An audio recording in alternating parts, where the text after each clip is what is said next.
Depuis bientôt 3 heures, nous volons. Provenance, Seattle, côte ouest des États-Unis. Sous nos yeux, la banquise majestueuse s'étale à perte de vue. À bord, une cabine vide. Le Boeing 737-800 est neuf.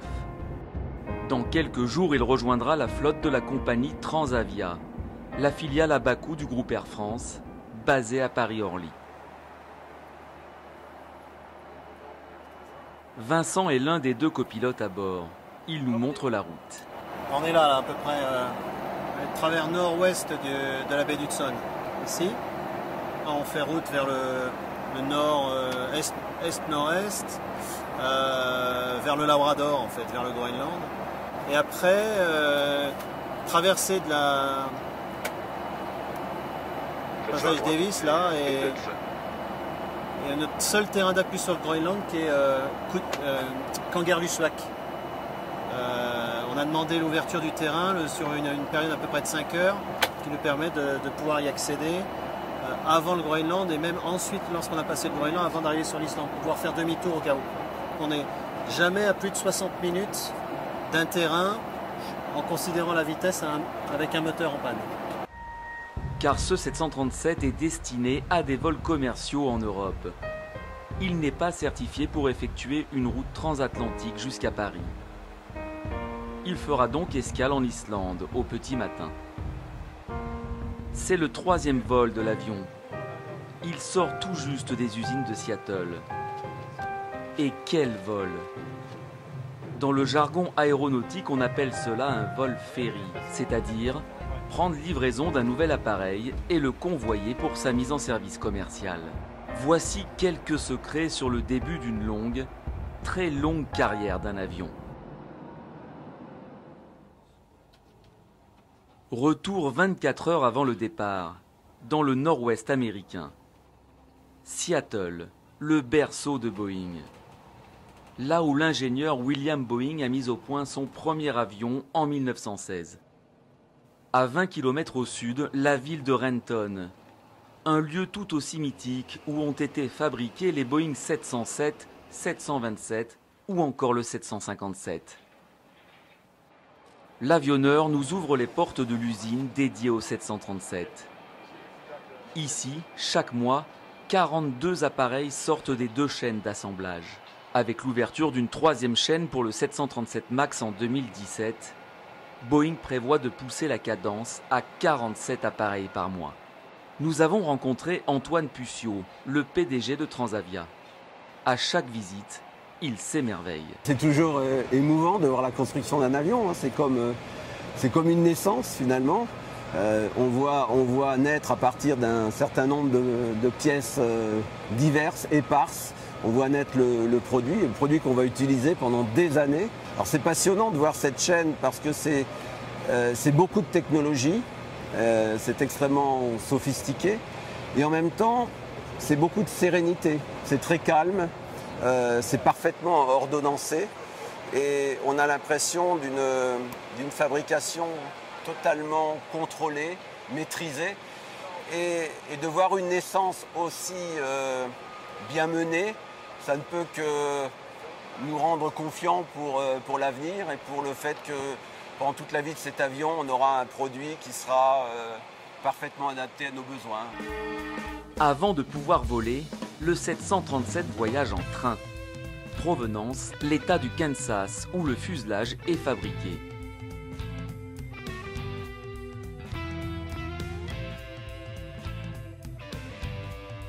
Voici donc l'avion commercial le plus vendu au monde.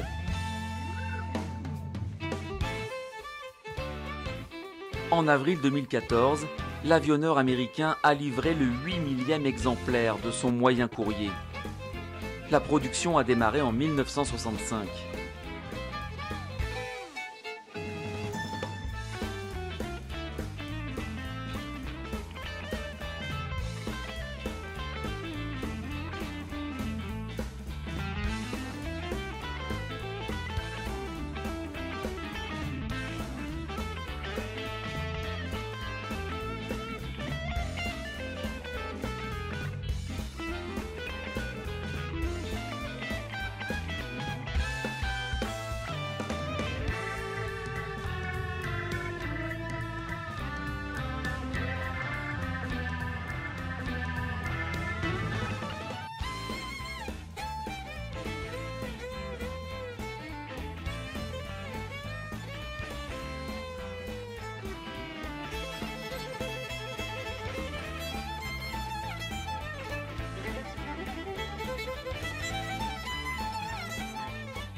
Aujourd'hui, plus de 9500 commandes ont été enregistrées.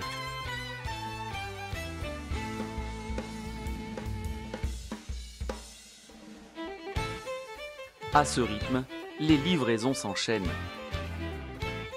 Il y en a 2 par jour.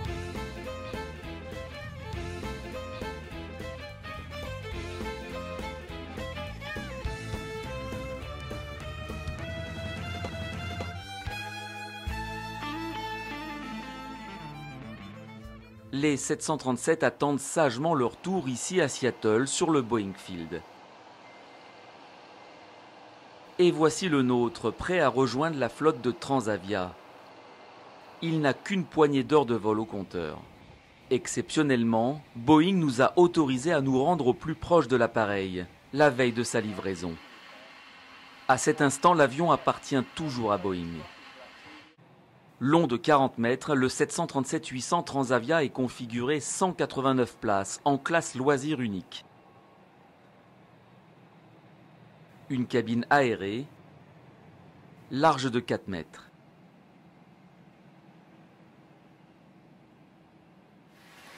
Avant sa livraison, l'avion est inspecté dans ses moindres recoins, testé en vol, comme au sol. Cette étape cruciale est menée par les ingénieurs de la compagnie. Le process de livraison s'étale sur 5 jours, avec une journée consacrée à l'inspection physique au sol de l'avion, puis un vol de contrôle qui dure 2h30 à peu près, qui est fait par un de nos pilotes, avec un pilote Boeing et un ingénieur en vol de Boeing. Et puis ensuite, les défauts éventuels qu'on a pu constater durant nos inspections sont rectifiés par Boeing sur les jours suivants, avec pour objectif qu'il soit à 0 défaut au moment de la livraison, le 5e jour.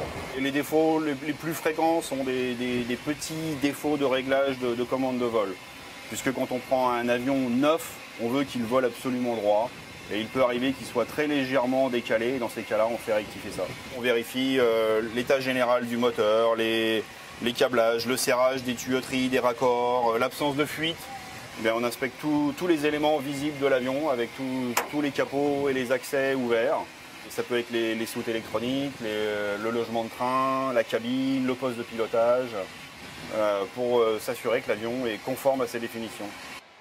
Il faut dire que cet avion vaut 80 millions d'euros l'unité au prix catalogue. Mieux vaut en effet que tout soit parfait. Le transfert de fonds relatif à l'achat de l'avion ne prend que quelques minutes. Il a lieu discrètement dans l'une des pièces de ce bâtiment. Nous avons été invités à assister à la signature du bon de livraison. Salut Patrick. Ça va? Bonjour. Hello. Autour de la table, nous retrouvons les Français. À droite, à leur côté, un représentant de Boeing et en face, un industriel chinois.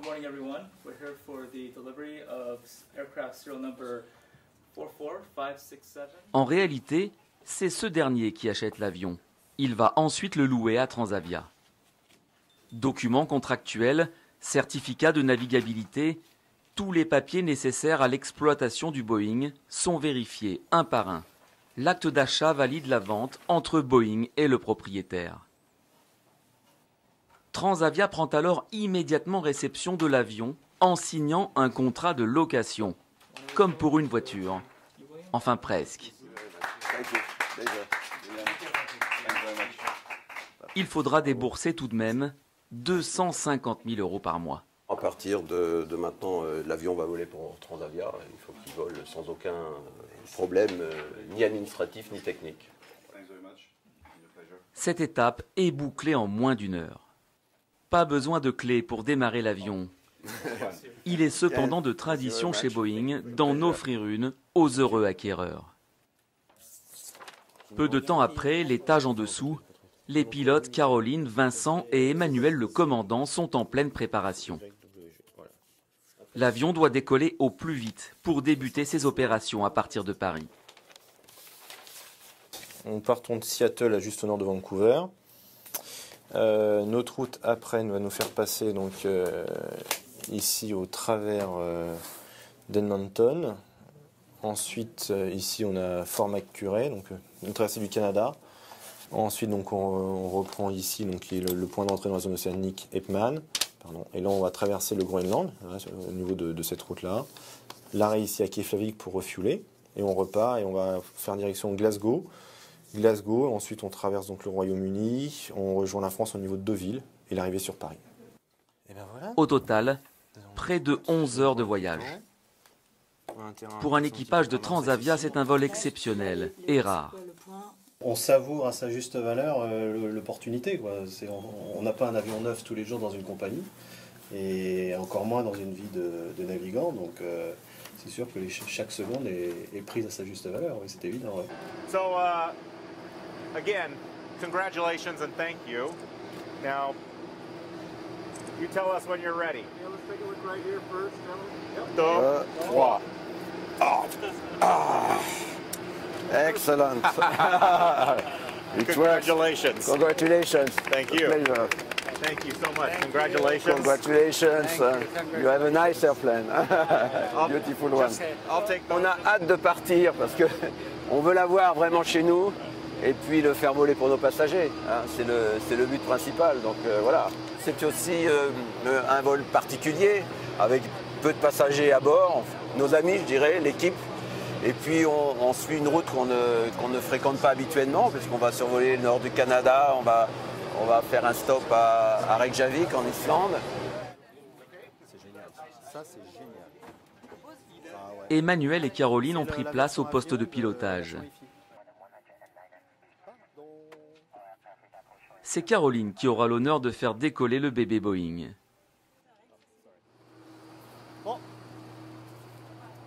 Au même moment, le second copilote, Vincent, effectue la visite pré-vol au sol.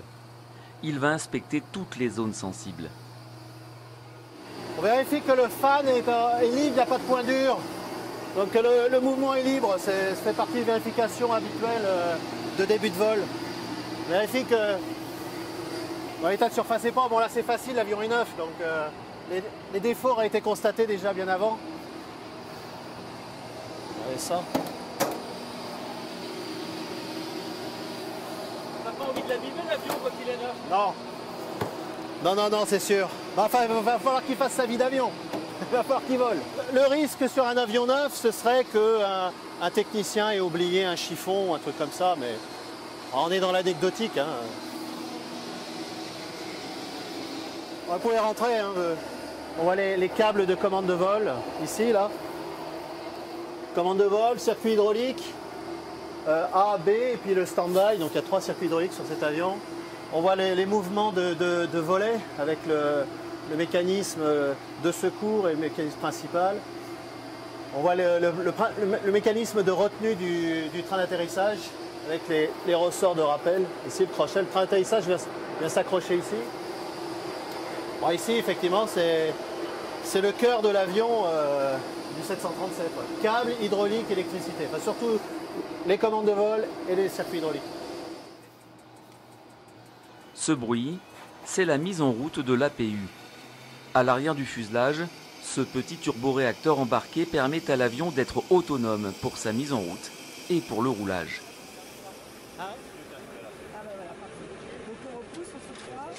L'oiseau est enfin prêt à quitter son nid.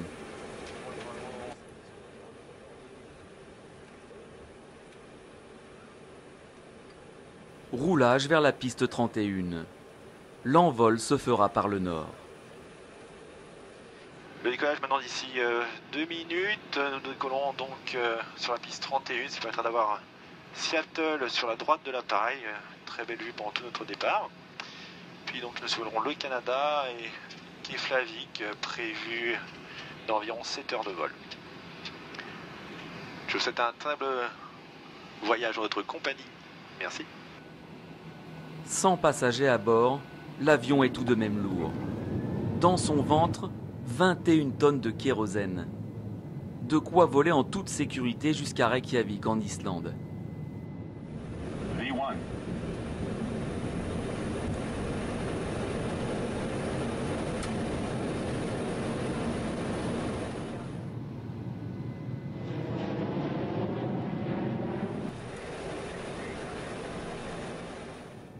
l'ultime regard sur Seattle.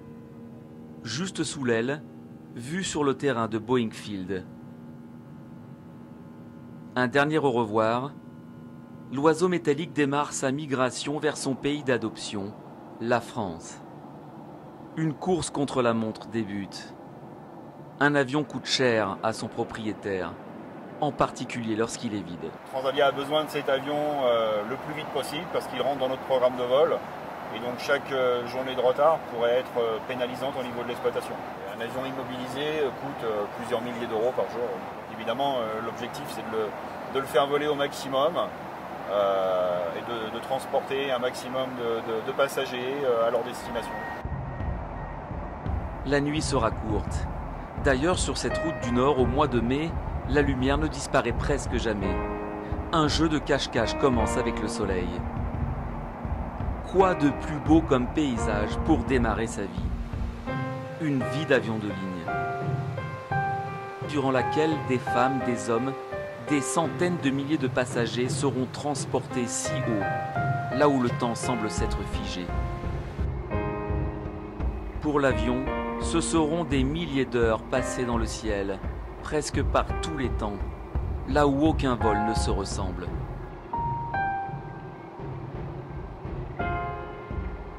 C'est la descente vers l'Islande. L'oiseau, comme guidé par le soleil, finit par le rattraper. 100, 50, 40, 30, 20, 10.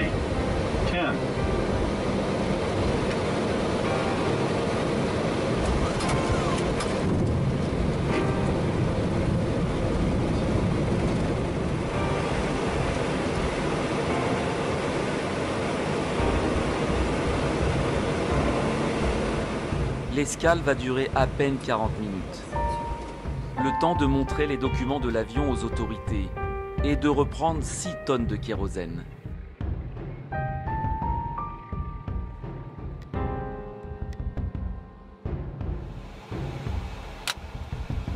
Il faut déjà repartir.